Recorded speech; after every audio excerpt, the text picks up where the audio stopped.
इंसान की ज़िंदगी नफ़ा बख्श उस वक़्त होती है जब वो अल्लाह ताला के अहकामात पर अमल करता है। खूबसूरत आदमी, पढ़ा लिखा आदमी, समझदार आदमी, ज़मींदार आदमी, जायदाद वाला, वो कामयाब उस वक़्त होता है जब वो अल्लाह रसूल की बारगाह में मकबूल होता है जल्ल शानुहु व सल्लल्लाहु ताला अलैहि वसल्लम। अपना अपना मेयार हर इंसान ने बनाया होता है कामयाबी का। कुछ लोगों का ख्याल ये होता है कि बच्चे मेरे पढ़ गए, अपनी अपनी जगह पे सेट हो गए, मैं अब बड़े सुकून में हूँ। कुछ की राय ये होती है कि मैंने सब बच्चे बच्चियों का ब्याह कर दिया है, घर मेरा बन गया है, अब मैं बड़े आराम में हूँ, करार में हूँ, सुकून में हूँ। तो अपनी अपनी राय होती है, लेकिन हकीकत वो है, असल वो है जिसे अल्लाह के कुरान ने बयान किया। अल्लाह करीम ने फरमाया वल अस्र, ए महबूब अलैहिस्सलाम हमें आपके ज़माना मुबारका की कसम हो, इन्नल इंसान लफ़ी खुस्र, फरमाया बेशक इंसान खसारे में, नुकसान में। वो अपने तय कोई दावा कर लेता है। आप देखते हैं कि बहुत सारे लोगों के दावे अपने अपने होते हैं ना। किसी भी तालिब इल्म से आप पूछें पेपर दे के आए तो पेपर कैसा हुआ है, तो क्या कहता है? बोलिए। जब कैंडिडेट इलेक्शन लड़ते हैं तो रात को जब वो सोते हैं तो सारे जीत के ही सोते हैं। उनको सब यही कहते हैं कि लोग सारे तेरे साथ ही हैं। हालात, ये जितने बादशाह हुक्मरान होते हैं, इनके बिगड़ने की बुनियादी वजह होती है कि ये खुश फहमियों में मुब्तला होते हैं। हम में से भी ढेर सारे लोग हैं जो खुश फहमियों में मुब्तला हैं। कुछ कहते हैं जनाब हमारी निस्बत बड़ी तगड़ी है। भाई निस्बत तो इमाम हुसैन से तगड़ी तो किसी की नहीं ना। तो सारी रात नमाज पढ़ते थे, रोज़े रखते थे, अल्लाह को याद करते थे। आप खाली निस्बत पर बैठ कर अमल छोड़ जाएं तो ये कैसे मुमकिन है? तो अपने अपने तय लोगों ने मेयार कामयाबी के कायम कर लिए हैं। अल्लाह फरमाता है कि महबूब मुझे कसम हो ज़माने की, इंसान नुकसान में। ये दिन ब दिन जो वक्त गुजार रहा है तो इसका नुकसान, इसका खसारा, इसका घाटा बढ़ता जा रहा है। रोज़ नुकसान में। कितना कितना उम्र का हिस्सा लोगों ने ज़ाया कर दिया। कितने कितने बेहतरीन लोग थे, लेकिन रोज़ी रोटी के पीछे वक्त सारा बर्बाद हो गया। ये रिज़्क़े हलाल के लिए दौड़ धूप हो वो तो बड़ी बात है, लेकिन तकब्बुर के लिए और ख्वाहिशात, बेजा ख्वाहिशात की तकमील के लिए, एक दूसरे से आगे बढ़ने के लिए बड़ा वक्त ज़ाया किया लोगों ने। अच्छा, कोई भी नहीं जीता, ख़ानदानों में भी कोई नहीं जीता, बरादरियों में भी कोई नहीं जीता, पर लड़ाई सारी ज़िंदगी की है। मैंने आगे गुजरना, मैंने आगे, हालांकि कोई किसी को जीतने देता ही नहीं। तो अपने अपने तय लोगों ने मेयार कायम किए कामयाबी के। अल्लाह फरमाते हैं बेशक इंसान नुकसान में है, लेकिन जिसमें 4 खूबियाँ पाई जाएं। इधर देखो मेरी तरफ, जिसमें 4 खूबियाँ पाई जाएं, अल्लाह का कुरान कहता है वो बंदा कामयाब हो जाता है। 4 खूबियाँ उसके अंदर हो। कौन कौन सी? इल्लल्लज़ीना आमनू, सब नुकसान में नहीं सिवाय उन लोगों के जो ईमान लाए। सबसे पहले क्या करे? ईमान हो उसके पास, मजबूत ईमान। वामिलुस सालिहात, और ईमान भी लाए और नेक काम भी करे। और सिर्फ नेक काम ना करे, वातवासौ बिल हक, लोगों को हक बात की नसीहत भी करे। और जाहिर है सच बोलेगा, हक बोलेगा तो बड़े लोगों के मुफादात को ठेस पहुंचेगी, कुछ लोगों को तकलीफ़ भी होगी। तो अब जब तकलीफ़ होगी तो फिर मुसीबत भी आएगी। तो अगर हक बात कहनी है तो फिर क्या करे? वतवासौ बिस्सब्र, पर एक दूसरे को सब्र की भी वसीयत करे। 4 चीज़ें पाई जाएं, ईमान, आमाल सालिहा, हक की नसीहत, उस रास्ते में आने वाली तकलीफ़ पर सब्र। अगर ये 4 चीज़ें मुयस्सर आती हैं तो अल्लाह का कुरान कहता है बंदा कामयाब है। और अगर ये 4 चीज़ें नहीं, तो फिर को बंदा जितना मर्जी दावा करे, जितना मर्जी शोर करे, जितना मर्जी ऐलान करे, वो कामयाब हो सकता। सबसे पहले तो अपना ईमान पक्का करें। ये जो कच्ची पक्की बातें करते हैं ना लोग, भाई मुसलमान जो होता है ना, मुसलमान वो लवारस नहीं होता, वो वारस वाला होता है। उसका रब हर वक़्त अपनी रहमत से उसकी हिफाजत करता है। मुसलमान हर वक़्त नबी पाक अलैहिस्सलाम के निगाह करम में रहता है। इसे कमज़ोर बातें नहीं करनी चाहिए कि मेरे को पीछे चढ़ गया तो पता नहीं क्या हो जाएगा, बरादरी मुखालफ हो गई तो पता नहीं क्या हो जाएगा, सच बोल दूंगा तो लोग पता नहीं मुझे मार देंगे। ऐसा हो नहीं सकता। छुरी हज़रत इब्राहीम चलाएं भी ना तो हज़रत इस्माइल के हलक पे चलना उसने तब भी है जब अल्लाह हुक्म करेगा, तो अल्लाह की हिकमत होगी। हिकमत इलाही होती है तो कोई काम होता है, वरना होता तो अपनी तबीयत में मजबूत ईमान, तवक्कुल, अल्लाह पे भरोसा, मजबूती अफकार की, कच्ची बातें नहीं। जो लोग कमज़ोर ज़हन रखते हैं सारी ज़िंदगी फैसला ही नहीं होता, कोई डरते रहते हैं, सहमे सहमे वक्त गुजारते हैं। अपने आप को फिक्री, ये जो ईमान होता है ये बंदे को ताकतवर करता है, बंदा मजबूत हो जाता है। मुझे बताइए ना, जब ईमान पक्का हो के रोज़ी देने वाला अल्लाह है तो फिर बंदा किसी मालदार आदमी के पीछे कभी भागता है, कभी किसी बड़े आदमी से डरता है? जब उसे पता हो कि इज़्ज़त और ज़िल्लत अल्लाह के दस्ते कुदरत में है, फिर वो सियासतें, साजिशें ये काम करता है। तो पहले तो मजबूती ईमान दरकार है हमारे बच्चों के अंदर, हमारे मिजाजों के अंदर। जब तक वो मजबूती ईमान, हज़रत मौला अली शेर खुदा करमल्लाहु ताला वजहुल करीम एक दफ़ा बड़े अलील हो गए थे, कमज़ोरी आ जाती है, बंदा बीमार हो जाता है। तो हमारे यहाँ बीमार लोग बाज़ौक़ात ऐसा जुमला बोलते हैं जो कुफर के ज़ुमरे में चला जाता है। आप परेशान ज़रूर हैं, तकलीफ़ में ज़रूर हैं, लेकिन आप बात वही करेंगे जो शरीयत इजाज़त देती है। हज़रत अली शेर खुदा शदीद अलील थे। एक सहाबी तीमारदारी करने गए तो हज़रत मौला अली का चेहरा देख के परेशान हो गए, कहने लगे आप तो बड़े सख्त अलील हैं, अल्लाह खैर करे, अल्लाह ताला आपको सेहत दे। तो हज़रत अली कहने लगे तो फ़िक्र न कर, मुझे इस बीमारी से कुछ भी नहीं होगा। ने कहा क्यों? फरमाने लगे मुझे नबी पाक अलैहिस्सलाम ने फरमाया था अली उस वक़्त दुनिया से जाओगे जब दाढ़ी खून से रंगीन हो जाएगी, तो इसका मतलब है मैं खंजर के वार के साथ शहीद किया जाऊंगा, मैं बीमारी से दुनिया में नहीं जाऊंगा, मैं ये बीमारी से मुझे कुछ भी नहीं होगा, अल्लाह मुझे शिफा दे देगा। चूंकि हुजूर ने फरमाया ते साडे नबी दी जुबान साडे वास्ते कुरान।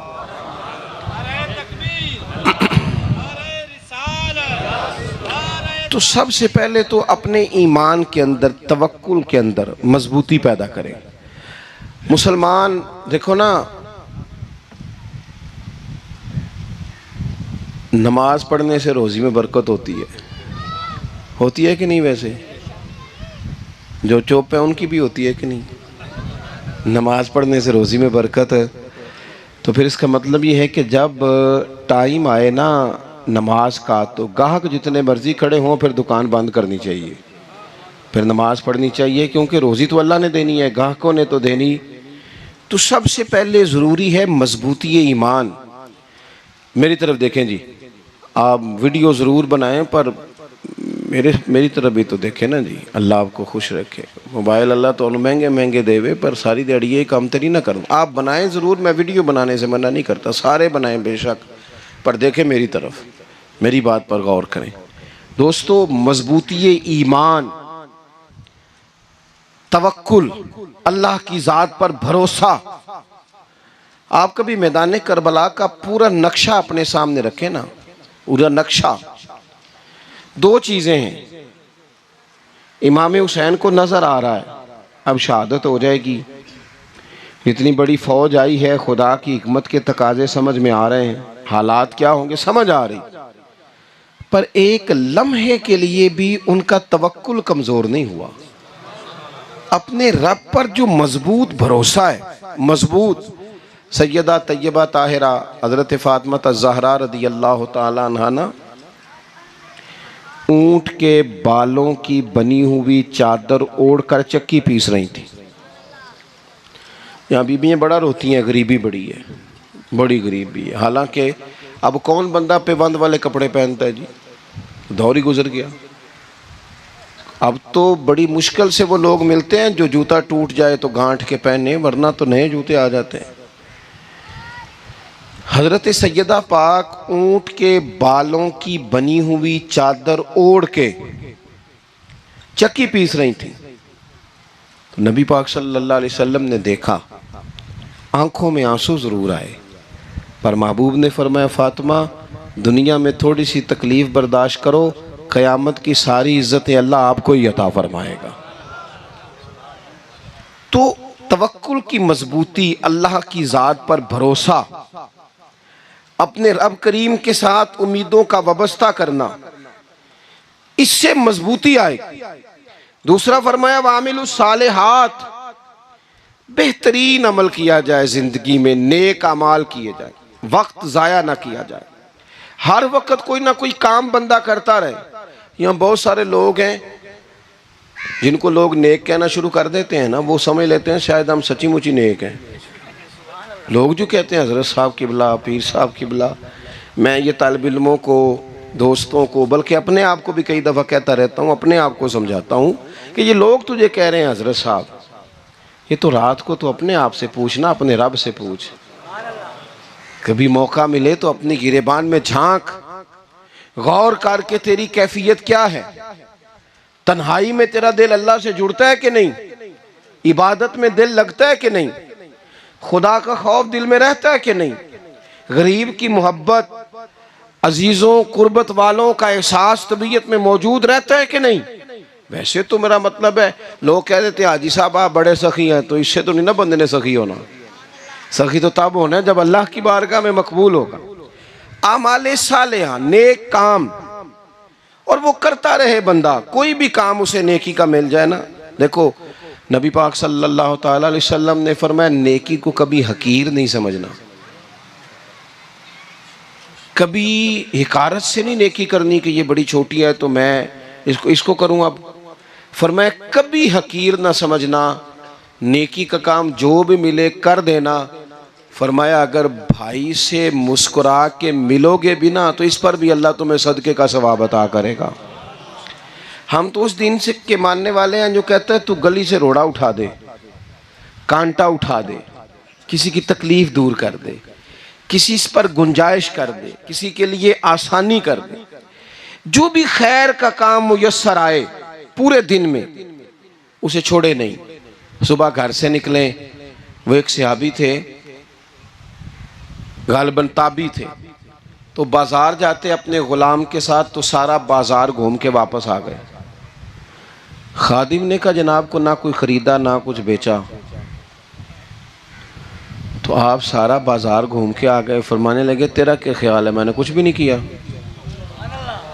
कहा जनाब फिर क्या किया है। फरमाने लगे तुमने देखा है जो बंदा भी गुजरा है मैंने उसको कहा अस्सलाम वालेकुम, तो कितनी को नेकियां मैं जमा करके आ गया हूँ। कोई खैर जो मुयस्सर आए। हम समझते हैं कि शायद कोई करोड़ को रुपया होगा तो पूरी मस्जिद बनाऊंगा तो फिर मैंने नेकी कर दी है, शायद जनाब मैं, हालांकि ये छोटे छोटे काम है ना, छोटे छोटे काम, इनसे तो इनकी तो ज्यादा जरूरत होती है, इनकी तो ज्यादा हाजत होती है। कोई आप रास्ते में गुजर रहे हैं तो नीचे कोई खड्डा बना हुआ है, तो उस पर हम क्या करते हैं, गाड़ी में बैठ के तबसरा करते हैं, ए रोड खोरे कदों बनना है भाई, ये खड्डा है ना, तो आप नीचे उतरे ना, तो आप धाबड़ा लेना, कई पकड़े ना, ये तो 5 मिनट का काम है, यहाँ आसानी कर देना, आप इसमें गुंजाइश कर दें। हुजूर सैयद आलम अलैहिस्सलाम ने फरमाया, इमाम राजी ने हदीस लिखी है, क़यामत के दिन एक बंदे को अल्लाह माफ़ करेगा तो मालिक, वो बंदा अर्ज़ करेगा या अल्लाह मैं तो बड़ा गुनहगार हूँ, किस वजह से माफ़ी हुई। फरमाया रात के वक़्त तू गुज़र रहा था, तेरे पैर से रोड़ा टकराया था, तूने उठाया इधर उधर देख के कि कोई अल्लाह के किसी बंदे को तकलीफ़ ना हो जाए। का मालिक को हो वो तो मैंने ज़माना बीत गया, कोई इतनी बड़ी बात भी नहीं समझी। तो रब करीम ने फरमाया तो रात के अंधेरों में भी मेरे बंदों का ख्याल रखता था तो मैं तेरा ख्याल ना करूं। कोई अमल हमारे यहाँ लोग कोई काम नहीं करते, बिल्कुल नहीं, कोई काम नहीं, ना बड़े ना छोटे ना समझदार ना अनपढ़, कुछ भी नहीं। नशिस्तन गुफ्तन बरखास्तन, बैठो राज के गप्पे मारो, तबसरे करो, फलाना कुछ नहीं कर रहा, फलाना कुछ नहीं कर रहा, उसके बाद उठ के चले जाओ। कुछ करें, वामिलुस सालिहात, नेकियां जमा करें, जिंदगी में खजाना बनाए, खजाना। अपनी ड्यूटियां, अपनी जिम्मेदारियां पूरी करें। हर वक्त काम, हर वक्त जिम्मेदारी, हर वक्त ड्यूटी। देखिए ना इमाम हसन और हुसैन, इनकी आप कभी जिंदगी का मुताला करें। फर्ज नमाज के अलावा 100 रकत नमाज नफल रोज पढ़नी है। पता करना है गरीब कहाँ कहाँ हैं, उनका ख्याल रखना है। और नीरे पैसे नहीं देने। हमारे यहाँ लोग गरीबों को पैसे ज़रूर देते हैं, इज्जत नहीं देते। उनको 4 पैसे की मदद ज़रूर कर देते हैं, पर इज़्ज़त नफ्स का ख्याल नहीं रखते। इमाम ज़ैनुल आबिदीन रदी अल्लाह ताला अन्हु फरमाते हैं, गुजर रहे थे, आप देखें ना, इमाम गज़ाली हदीस लाए हैं कि बंदा और कुछ ना करे, किसी मोमिन का दिल राज़ी कर दे तो अल्लाह 60 साल की नफली इबादत का सवाब अता करता है। दिल बदस्तावर के हज अकबर अस्त, अज हज़ारा का यक दिल बेहतर अस्त। किसी का दिल खुश कर देना, उसको राहत दे देना, उसको करार दे देना, उसके लिए कोई ऐसा सामान कर देना कि बंदा मुतमईन हो जाए, सुकून हो जाए। ये हमारे यहाँ जो लोग होते हैं ना, सरकारी मुलाजिमीन, ड्यूटियों वाले, इनकी तबीयतों में तलखी होती है। ये अगर सिर्फ प्यार करने लग जाए ना, से वाबस्ता लोग मेरे अहबाब में से हैं, तो मैं उनसे कहता हूँ कि शिफा तो अल्लाह ने देनी है, चलो तुम दवाई तो हंस के दिया करो ना, तुम आने वाले की बात तो तवज्जो से सुनो। वो बेचारा अपनी बात, हमारे एक बुजुर्ग थे तो तावीज़ लिखा करते थे, बड़े आलिम थे। मुझे कुछ थोड़ी सी ना मेरे दिल में उनके बारे में खफगी रहती थी कि आप इतने बड़े आलिम हैं, आप किताब लिखें, आप तवीज़ लिख रहे हैं, और फिर लोगों ने कमाई करनी होती है, आप तो मुफ्त देते हैं सारा कुछ। इतनी लंबी ड्यूटी, सारा दिन बैठे रहते हैं आप और लिखते तवीज़ हैं, पढ़ाएँ आप। मैंने एक दिन उनसे गुजारिश की, मैंने कहा शेख आप बड़े आदमी हैं, जिन लोगों को अल्लाह ने रसूख फिल इल्म अता फरमाया होता है, उनमें से आप हैं। अल्लाह ने आपको पुख्तगी दी है, इल्म में शौरी आलिम में आप, सारा दिन तावीज़। फरमाने लगे यार मैं तावीज़ नहीं लिखता, असल मसला ये है कि जो तावीज़ लेने आता है वो अपना सारा दुख सुनाता है। तो मैं तावीज़ नहीं लिखता, मैं ना बस लोगों के कलेजे ठंडे करता हूँ। मैं किसी का, अब तो बच्चों के पास टाइम ही नहीं, वो तो अब्बा का दुख नहीं सुनते, बिल्कुल नहीं। वो तो ढूंढते हैं कोई कोना मिले तो जाके मोबाइल देखें, वो तो बैठते ही नहीं। अम्मा कह रही होती है कि पुत्र को 10 मिनट मेरे पास भी बैठा कर, लेकिन पुत्र मसरूफ़ बड़ा है, वीडियो चढ़ानी है उसने, टिकटॉक बनाना है उसने नई तस्वीर चढ़ानी है। हम उलझ गए। ये चीज़ें इंसान को नफसियाती तौर पर कमज़ोर कर देती हैं। जो लोग ज़्यादा ये काम करते हैं उनके हाफ़ज़े कमज़ोर हो जाते हैं, वो उलझ जाते हैं, उन्हें पता नहीं होता रात मैंने क्या कहा था, सुबह मैं क्या कह रहा हूँ। हर वक्त नहीं, ज़रूरत के वक्त, हर टाइम नहीं, मखसूस औकात में। हज़रत इमाम ज़ैनुल आबिदीन रदी अल्लाह ताला अन्हु फरमाने लगे, हम गुज़र रहे थे, इमाम हुसैन साथ थे, तो रस्ते में ना कुछ गुरबा, गरीब लोग बैठ के खाना खा रहे थे। कहते हमारी उन पर नज़र पड़ी तो उन्होंने हज़रत इमाम हुसैन रदी अल्लाह ताला उनसे कहा, हुज़ूर आइए तशरीफ़ लाइए, खाना खाइए। वो ज़रूरी नहीं होता आपको सबका खाना पसंद ही आए, टेस्ट अपने अपने होते हैं, ये ज़रूरी तो नहीं। खाना पसंद ना भी आए तो दिल तो फिर भी राज़ी रखना चाहिए ना। कुर्बान जाएं, नबी पाक ने किस तरह हमारी तरबियत की।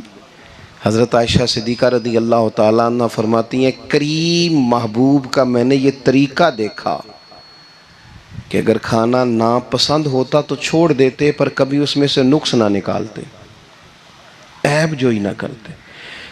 गर्मी के मौसम में खड़ी है बेचारी खातून, और कितनी मुशक्क़त से उसने खाना बनाया, और कितनी गर्मी सही है चूल्हे के सामने, लेकिन साहब वो खाना रखा है तो वो कहते हैं ये तू की पकाया है, वो खाने वाली चीज़ है भाई, इस तरह करना, अब जो अगली हंडी है वो तू पका, आ ना तू खड़ा हो, ये पता चले ये काम कितनी मुशक्क़त का है।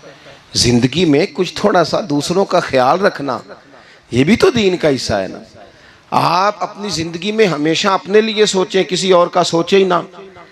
तो मेरे अजीज याद रखेंगे आप, इमाम ज़ैनुल आबिदीन कहते हैं नबी पाक सल्लल्लाहु ताला अलैहि वसल्लम ने ना हज़रत इमाम अली मकाम की, इमाम हसन और हुसैन की इस तरह से कुछ तरबियत फरमाई थी कि गरीब परवरी उनके अंदर रच बस गई थी, मिजाज बन गया था। वो गुरबा बैठे थे, दस्तरखान बिछाए सड़क के किनारे, तो इमाम हुसैन गुजरे तो उन्होंने आवाज़ दी, इमाम साहब रोक गए, कहने लगे हुजूर थोड़ी रोटी नहीं खा लेते हमारे साथ। तो इमाम साहब आ गए, नीचे बैठ गए गरीबों के साथ। कोई जुर्रत करे ना, चलो अमीरों ने तो गरीबों के साथ बैठने की जुर्रत नहीं करनी, को पीर ही बैठ जाए गरीबों के साथ, वही मेहरबानी कर दे कि मैं पीर साहब हूँ, किबला हूँ, तो मैं ही चलो लंगर खा लूँ मुरीदों के साथ बैठ के। हमारी तो महफिलों में भी ना जी, नात खानों का, मौलवियों का, दूसरों का खाना और होता है, और गरीब आदमी को शापर में चावल डाल के देते हैं और साथ उसे कहते हैं ये लंगर शरीफ है। भाई अगर ये शरीफ है, तबर्रक है, तो ये पीर साहब नू नहीं सी लंघदा, अड़ता है गले में लंगर उनको। ये लंगर शरीफ जो है ये नात खां को भी तो गुजरना, तबर्रक है कि नहीं? हाँ ना तो करो ना। तो जी ज़्यादा तबर्रक वाली शै है वो पीरां नू भी तो खानी चाहिए ना, नात खां को। उसके लिए लहदा से मुर्ग मुसल्लम आला खाने। मैं अक्सर दोस्तों से कहता हूँ चलो मिलाद शरीफ पे ही सही सबके लिए अच्छा खाना पकाओ।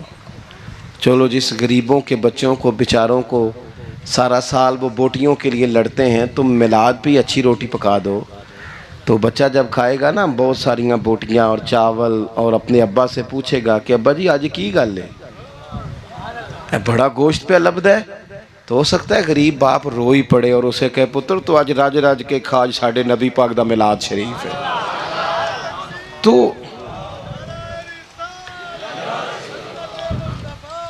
तो इमाम हुसैन रदी अल्लाह ताला अन्हु ना आके गरीबों के बीच बैठ गए ज़मीन पे।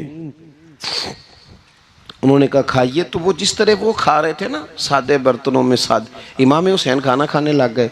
मैंने कहा खैर का काम कोई भी मिले उसे ज़ाया, चलो और कुछ नहीं कर सकते थे, किसी को सड़क ही पार करा देना बीना को, चलो और कुछ नहीं कर सकते, तो आपको पता है कि सामने वाला बोझ लेके गुजर रहा है, आप थोड़ा सा हट जाएं रोड से, उसे गुजर लेने दें। कोई तो काम ज़िंदगी में, कोई इरादा तो खैर का बंदा करे।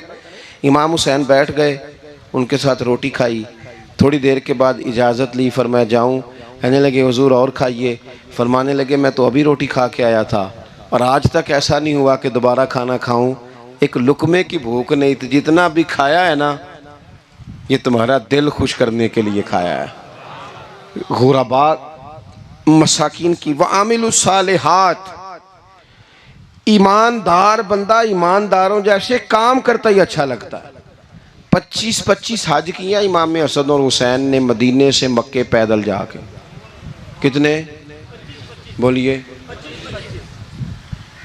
मैं कहता हूँ चलो हम बाजमात नमाज ही पढ़ लिया करें। चलें, हुजूर सल्लल्लाहु अलैहि वसल्लम ने फरमाया फजर की नमाज पढ़ के बैठ जाओ, इशराक चाश तक अल्लाह का जिक्र करो, 2 नफल इशराक के 2 चाश्त के पढ़ लो, अल्लाह 2 हज और 2 उम्रे का सवाब अता कर देगा। मुश्किल काम तो नहीं है। मुश्किल तो हाँ ही नहीं की थे, ये मुश्किल है। वैसे ये कि आँख खुल जाए तो 25-30 मिनट 40 मिनट मोबाइल पे गुजर जाए वो तो सौखा है, ये मुश्किल है। दोस्तों नेक आमाल, उन पर कोशिश, अहले बैत ने हमें सबक ये पढ़ाया है, हुजूर के असहाब ने हमें सबक ये पढ़ाया। तीसरी बात फरमाया वातवासो बिलहक, सिर्फ ये नहीं कि तुम नमाज पढ़ के तो बैठ जाओ, तुमने ना बेनमाजी को नमाज की दावत भी देनी है। मजलूम पर जुल्म होता रहे और कोने में चुप करके बैठे नहीं रहना, बल्कि अगर हाथ पकड़ा जा सकता है तो जालिम का हाथ पकड़ना है। नबी पाक अलैहिस्सलाम ने फरमाया अपने भाई की मदद करो, चाहे वो जालिम हो या मजलूम हो। भाई की मदद करो चाहे जालिम हो या मजलूम हो। तो सहाबा ने अर्ज़ की या रसूल अल्लाह सल्लल्लाहु ताला अलैहि वसल्लम, ये मजलूम की मदद तो समझ में आती है, ये जालिम की मदद कैसे करें? नहीं समझ आ रही है आपको बात की? या रसूल अल्लाह सल्लल्लाहु ताला अलैहि वसल्लम, मजलूम के साथ खड़ा होना तो हमारी अकल में आ गया, तो जालिम की मदद कैसे करनी है? तो नबी पाक सल्लल्लाहु ताला अलैहि वसल्लम ने फरमाया, जालिम को जुल्म करने से रोक दो। तुमने उसकी मदद कर दी, उसे बाज करो। लेकिन हम तो इतनी जुर्रत ही नहीं रखते बदी को बदी कहने की, इतनी ताकत ही नहीं होती। झूठ को झूठ कहने की हिम्मत, हमारे घर में सारा कुछ हो रहा होता है, हमें पता होता है कि फलां जगह पे हमारा कबीला, हमारी बरादरी गलत है, पर इतनी जुर्रत करते। हम सच बोलते ज़रूर हैं पर दूसरों के बारे में, अपने बारे में सच बोलने को तैयार नहीं होते। जुर्रत का मुजाहरा करें, ज़िंदगी में हक को हक कहना सीखें, गलत को गलत कहना सीखें, झूठ को झूठ कहें, बदी को बदी कहें, सच्चाई का साथ दें हमेशा। हमने जब तक, देखो ना, जुल्म होता रहे, ज्यादती होती रहे, अपना दरवाजा अंदर से बंद कर लो, पुत्र बाहर ना जाना। क्यों जी? बाहर उस पे जुल्म हो रहा है, उनके घर आग लगी है, को हमारे घर तो नहीं ना लगी। याद रखना, पड़ोसियों की आग ना बुझाओगे तो अपने घर भी आ जाएगी। अगर मजलूम का हाथ नहीं पकड़ोगे तो जालिम दलेर हो जाएगा। और हमारे जितने भी बुजुर्ग गुजरे, उन्होंने जालिमों को जालिम कहा। इमाम अहमद बिन हंबल ने जेल काटी, इमाम आजम अबू हनीफा ने जेल काटी। आजकल लोग कहते हैं मौलाना साहब आपने ना जनाब गलत को गलत नहीं कहना, सियासत की बात नहीं करनी। क्यों जी? किस लिए नहीं करनी? सियासत तो तदबीर का नाम है। बनु इसराइल में जितनी भी तदबीर होती थी वो सारे अंबिया किया करते थे। क्यों ना बात करें? ये जिन कुर्सियों पे आज तुमने जालिमों जाबिरों को बिठाया, ये कुर्सी तो हजरत अबू बकर सिद्दीक जैसे लोगों की है, ये तो हजरत उमर जैसे लोगों की सीट है, हजरत उस्मान गनी जैसे लोगों का काम है, मौला अली जैसे लोगों का काम है। गलत जगहों पे गलत लोग बिठा दिए और फिर झूठे को झूठा भी ना कहे, जालिम को जालिम भी ना कहे। हमसे ना रकम होंगे कसीदे यजीद के, क्योंकि हम लोग तो हुसैन के सीरत निगार हैं। ये क्या बात हुई? आप सच्ची बात ही ना करें, कलीमा हक कहें, हमेशा खरी बात कहें, सच्ची, गरचे अपना नुकसान हो, हक के साथ खड़े होना सीखें। वतवासो बिल हक, सारी आसानी थी, इमाम हुसैन को कोई मसला नहीं था, आराम से बैठे थे। आज कितने मौजों में बैठे हैं, पीर साहिबान, मौलवी साहिबान, खतीब साहिबान, सियासतदान, वडेरे, मौज लगी हुई है। किसी को कुछ नहीं कहना, कुछ कहेंगे तो फिर बंदे मुखालफत करेंगे। तो इमाम हुसैन मस्जिद नबी में जुमा पढ़ाते थे, चुप करके बैठे रहते। हुजूर सैयद आलम अलैहिस्सलाम के मज़ार अनवर के पास बैठे थे, बैठे रहते। लेकिन इमाम हुसैन ने फरमाया, जालिम हुक्मरान बने तो वो कौमों को तकलीफ देते हैं, वो मिली नुकसान करते हैं, वो उम्मत का चेहरा मोहरा बिगाड़ के रख देते हैं। लिहाजा खड़े होना पड़ता है, कलिमा हक कहना पड़ता है, इलाए कलिमतुल हक के लिए निकलना पड़ता है। आप अपनी जिंदगी के अंदर सच्ची बात करना सीखें। इलेक्शन के दिन आ गए, मेरे एक बड़े मोहब्बत वाले साथी थे, वो आ गए वोट के लिए। वैसे भी ये जो बीमारी हमारे मुल्क में ना जी, हमारे यहाँ हुक्मरान बाज़ों का कहते हैं, ओए हो जी जमहूरियत बड़ी ज़रूरी है। वो भी किस मुसीबत का नाम है जमहूरियत? इकबाल तो कहते हैं कि ये वो चीज़ है कि जिसमें पता ही कोई नहीं होता, पढ़े लिखे अनपढ़ का, छोटे और बड़े का, सियाने और बेवकूफ़ का। जमहूरियत वो तर्ज हुकूमत है कि जिसमें बंदों को गिना करते हैं, तोला नहीं करते रहते हो हर वक्त। कौम को उसका हक मिलना चाहिए, गरीब की मदद होनी चाहिए, इंसाफ मिलना चाहिए। बाकी ये तुम्हारी कहानियाँ हैं डिक्टेटरशिप और जमहूरियत, और हमें तुम्हारी समझ भी नहीं आती। हर डिक्टेटर के साथ होते हो, बातें जमहूरियत की करते हो, जहाँ तुम्हारा दिल करता खड़े रहते हो। हमें तो कोई इससे गरज नहीं, काम होना चाहिए। बल्कि जो लोग कुव्वत नाफजा रखते हैं उन्हें समझना चाहिए कि मुल्क की भाग दौड़ हमेशा मजबूत हाथों में रहे, और वो इस तरह का निज़ाम वज़ा करें, मिल बैठे सारे इदारे कि गरीब की सुनी जाए। वो मुझे बड़ी अच्छी तरह याद है, जब वो एक हुकूमत ख़त्म हुई और जो एक फ़ौजी रह के गए थे 11 साल, उनकी हुकूमत आई, तो मैं बाहर निकला तो एक बुज़ुर्ग थे, वो सुबह सुबह नाश्ता बेचा करते थे हमारे इलाके में, चावल और चने वने। तो मैंने उनसे कहा बुजुर्गो पता लगा जे रात की हुकूमत बदल गई है। तो फरमान लगे पुत्र जेड़ा मर्जी भी आ जाए मैं तो या चौल बेच के रोटी खानी है, हमें तो इनसे गरज ही नहीं। अल्लाह जाने कौन आया कौन गया, तो खेल तमाशा बनाया हुआ है। तो झूठे को झूठा कहे। मेरे एक दोस्त हैं इलेक्शन लड़ते हैं, मुझे एक दफ़ा आके कहने लगे आपने कभी वोट नहीं डाला, इस दफ़ा ज़रूर डाले। मैंने कहा नहीं डालता मैं। कहने लगे वोट कौम की अमानत है। तो मैंने कहा अमानत किसी बेईमान को दे दूं? अमानत तो अमानतदार को दी जाती। नहीं समझे आप बात? ये सारे कहते हैं ना वोट कौम की, तो अमानत किसको देनी चाहिए? सही बताओ। चलो हुण तुसीं बोलना नहीं, बस दिल च गल रखनी, दिल च। देंदे वैसे ईमानदारा नहीं हो ना? नहीं, मैंने कहा बोलना नहीं, एवं किसी को पता ना लग जाए। देते वैसे ईमानदारों को ही हो ना। ये अपने दिल से पूछो, फैसला लो, अल्लाह से डरो।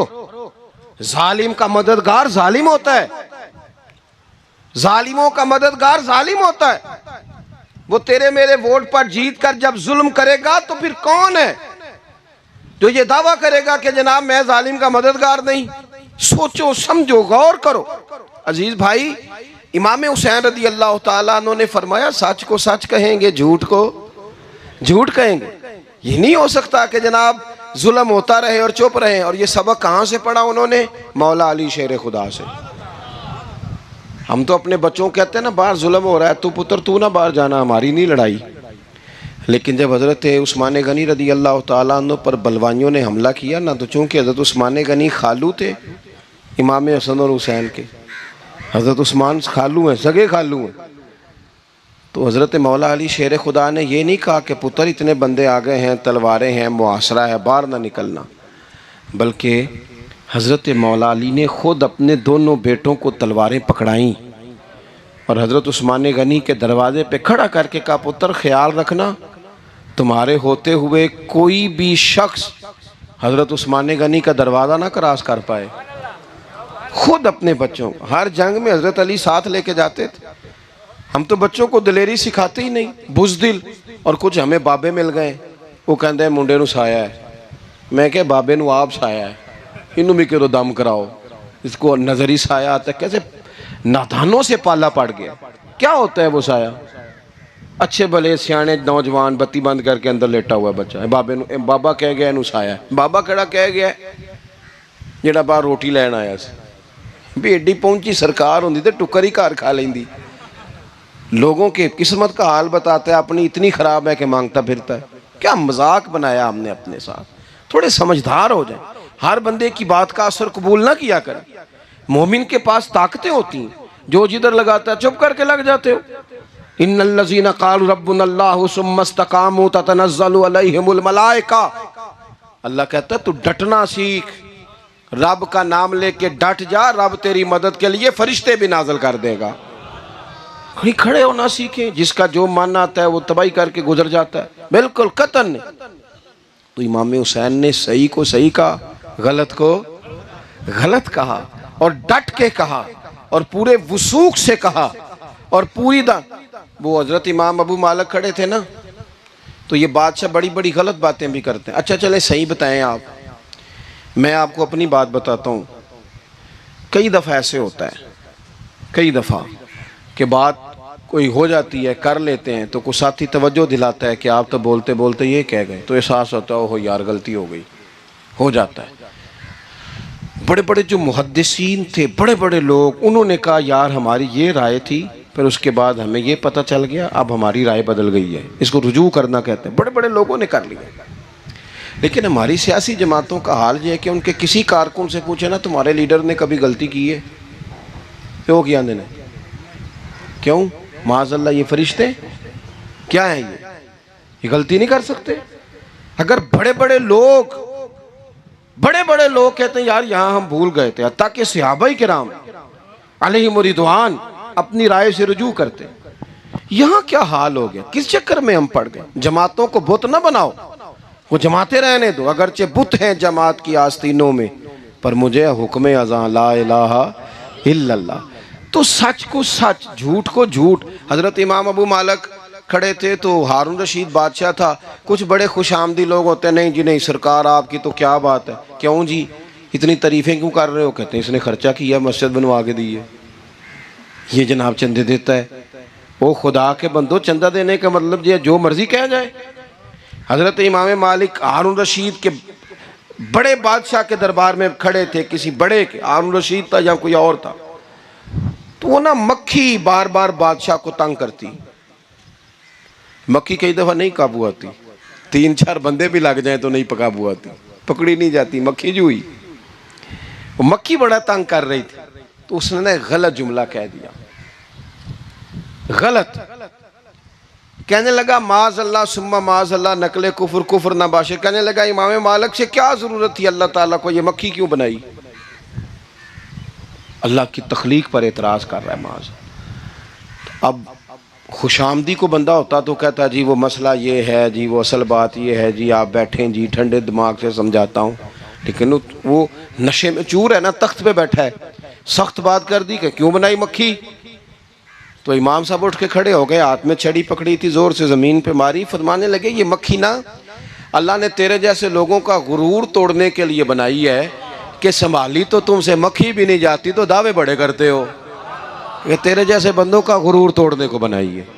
चुप कर गया, कहने लगा हुजूर गलती हो गई थी, आइंदा नहीं करूँगा। तो आप जब झूठ को झूठ कहते हैं और सच को सच कहते हैं, हक की तारीफ करते हैं, बातिल को बयान करते हैं, फिर लोग मुखालफत करते हैं। अब जब लोग मुखालफत करेंगे फिर तकलीफ आएगी, और तकलीफ़ें बड़ी सोहनी होती हैं। जब तकलीफ़ आए तो रब कहता है वतवासौ बिस्सब्र, अब एक दूसरे को सब्र की नसीहत करो। ये जब दुख आते हैं ना, दुख बंदे को नरम कर देते हैं। बीमारी नफसानी ख्वाहिशात को ख़त्म कर देती है। बीमार बंदा, उसका किसी गलती की तरफ ध्यान ही नहीं जाता, वो पूरा जुड़ जाता है अपने रब से, उसके अंदर से नफसानी ख्वाहिशात ख़त्म हो जाती हैं। जब आप दुखी होते हैं ना, फिर कोई सजदे का मज़ा आता है, फिर कोई दुआ में लुत्फ़ आता है, फिर कोई रब से दिल लगाने में मज़ा आता है, फिर दिल करता है कि कोई बंदा मौजूद ना हो, मैं अकेला हूँ मस्जिद में, रज के याद करूँ अपने मालिक को। जब आप सब्र करते हैं, कुरान पाक में ना कमो बेश कोई 99 के करीब, 90 से ज़्यादा मरतबा सब्र का जिक्र है, और मुहद्दिसीन ने तसरीह की है कि कोई 500 के लगभग हदीस पाक में सब्र का जिक्र है। हौसले से, सब्र से, वतवासो बिस्सब्र, सब्र बंदा करके दिखाए, उसके अंदर हौसला हो, दलेरी हो। हम ना जल्दबाज हो जाते हैं, बाज बुजुर्ग भी नाराज़ ना हो तो वो भी बड़े जल्दबाज, फटाफट काम होना चाहिए। बाज बच्चे भी, बाज जनाब सियाने लोग, बड़ी जल्दी है। बंदे ने रोज़ा रखा हुआ ना गर्मियों का, तो असर के वक़्त अगर वो बड़ा सौड़ा पड़ जाए ना तो रोज़ा फिर खुल जाता है। बोलिए बड़ी जल्दी है जी, बड़ी टेंशन है जी, बड़ा लग रहा है, तो खुल जाएगा ये कहने से। उसने कब खुलना है? बोलिए आपको तकलीफ़ हो गई, आपको खुदा न खास्ता डॉक्टर ने कहा छोटा सा ऑपरेट करना है आपका, शाम को ठीक हो जाएंगे जी, तो जल्दी बड़ी है, दर्द बड़ी हो रही, जल्दी करें डॉक्टर साहब। तो डॉक्टर कहता है पहले खून टेस्ट करा, फिर ब्लड प्रेशर अपना चेक करा, फिर शुगर चेक करा, परसों रिपोर्ट आएगी, फिर शाम को लेके आना, फिर टाइम दूंगा, फिर टाइम देगा, फिर ऑपरेट करेगा, फिर दवाइयाँ लिखेगा, फिर आपको आराम का मशवरा देगा, फिर 2-3 माह लगेंगे, फिर तबीयत पूरी तरह। तो करना क्या पड़ेगा? सब्र। क्या करना पड़ेगा? सब्र। सब्र जिंदगी में ज़रूरी है। अगर सब्र नहीं तो फिर कोई काम भी, अपने मिजाज में हौसला लाएं, हिल्म हो, बुर्दबारी हो, सब्र हो, तहम्मुल हो। इमाम अली मकाम रदी अल्लाह ताला अन्हु को आप देख लें, मैदान करबला पूरा पढ़ लें आप, पूरी तारीख रिवायात खंगाल के देख लें। सामने तलवारें थीं यजीद के लश्कर के पास, इमाम के पास हौसला था। वहाँ जुल्म जबर हो रहा था, यहाँ हौसला, हिलम, बुर्दबारी, आला ज़र्फ़ी, करम। दोस्तों जब सब्र और तलवारें आपस में टकराई ना, सब्र और तलवारें, तो तलवारें हार गईं, सब्र जीत गया। सब्र हमेशा जीत जाया करता है। बाज़ औक़ात थोड़ा टाइम लग जाता है, थोड़ा सा वक्त कुछ चीज़ों की लोगों को फ़ौरन समझ नहीं आती, टाइम गुजरने के वो काफ़ी देर के बाद एहसास होता ओहो वो तो ठीक था एहसास। लेकिन आप ज़िंदगी में थोड़ा तहम्मुल, थोड़ी बुर्दबारी, आप यकीन करें हम जब लड़ाइयाँ करते हैं ना, किसी से बहस करते हैं कुछ ऐसी बातें कर जाते हैं कि बाद में हमें एहसास होता है यार ज़्यादा सख्त बात हो गई, मानते नहीं लेकिन बाज़ों का ख्याल होता है यार ओहो ये नहीं कहना चाहिए था, लेकिन वो बात गुस्से में निकल जाती है, सब्र होता नहीं, फिर वो ख़राबी होती है। अपनी ज़िंदगी में सब्र, ये थोड़ी बहुत जो तकलीफ़ें आती हैं ना, मैं गया हुआ था सिंध के सफ़र पर, तो मोटरवे से, सखर से मोटरवे लाहौर आता है, अब सफ़र आसान हो गया। तो मैंने अपने ड्राइवर से कहा लो मियाँ अब सहूलत हो गई तुम्हें, अब तो सारा मोटरवे लाहौर तक आसान हो गया। तो मुझे कहने लगा नहीं हज़रत साहब ये मुश्किल है। मैंने कहा जी क्यों? कहने लगे नींद आने लग जाती है। बिल्कुल सीधी सड़क है ना, अगर कोई स्पीड ब्रेकर हो, कोई रक्शे वाला भी आए, कोई रेड़ी वाला चाचा नाराज़ भी हो कि वेख के नहीं चलाई जाती, तो बंदा थोड़ा जागता रहता है, थोड़ा ना वो। तो ज़िंदगी में जो रुकावटें आती हैं ना, ये तो बंदे को जगाने के लिए आती। इन्ना मअल उसरी युसरन, इन्ना मअल उसरी युसरा। एक दफ़ा अगर मुश्किल आए तो अल्लाह दो आसानियाँ देता है। हम ना घबरा जाते हैं, ये दुख तो बड़े प्यारे होते हैं, ये तो बड़े नफ़ा बख्श होते हैं, ये तो फ़ायदा करते हैं बंदे का। तकलीफ़ें जैसे जैसे ज़िंदगी में आती हैं बंदा पालिश होता जाता है। जैसे जैसे मैं अक्सर दोस्तों से कहता हूँ कभी मुश्किल आ जाए और कोई बंदा साथ ना बंदे के चले, ना रिश्तेदार चले, ना दोस्त चले, ना गली मोहल्ला कोई साथ ना चले, तो हम शिकवे करते हैं। हालांकि शिकवे नहीं करने चाहिए। अगर ये साथ ना कोई भी चले तो बंदे को अकेले लड़ने का हौसला नसीब हो जाता है, उसे फिर हिम्मत मिल जाती है कि ये सफ़र मैंने अकेले तय करना है। तो इमाम अली मकाम की ज़िंदगी, ये सारी चीज़ें इनको मुलाहिज़ा करेंगे तो चार बातें खुल के सामने आएंगी। पुख्तगी ईमान की, शौक़ अमाले सालिहा का, बात करनी है तो हमेशा हक़ की करनी है, सामने कोई भी हो कभी झूठ का साथ, और चौथी बात ये कि सब्र, तहम्मुल, हौसला। मैंने कुरान मजीद एक जगह से और तिलावत किया था, वो भी थोड़ी सी बात आपसे अर्ज़ करनी है, फिर मैं बात ख़त्म करने लगा हूँ। ये जो हुजूर के सहाबा और अहले बैत है ना, इनका आपस में बड़ा गहरा रिश्ता है, बड़ा खूब प्यार है इनका। कुछ लोगों की ना दुकान तब चलती है जब वो इनका इख्तलाफ साबित करें, दुकानें तब चलती हैं। क्योंकि नबी पाक सल्लल्लाहु अलैहि वसल्लम ने फरमाया शैतान मायूस हो गया है, अब वो लोगों से बुत परस्ती नहीं करा सकेगा लेकिन तुम्हें लड़ाएगा। जालिम है कि सहाबा और अहले बैत को लड़ा देते। खुदा के बंदो, तुम्हें पता ही नहीं तुम किन की बात कर रहे हो।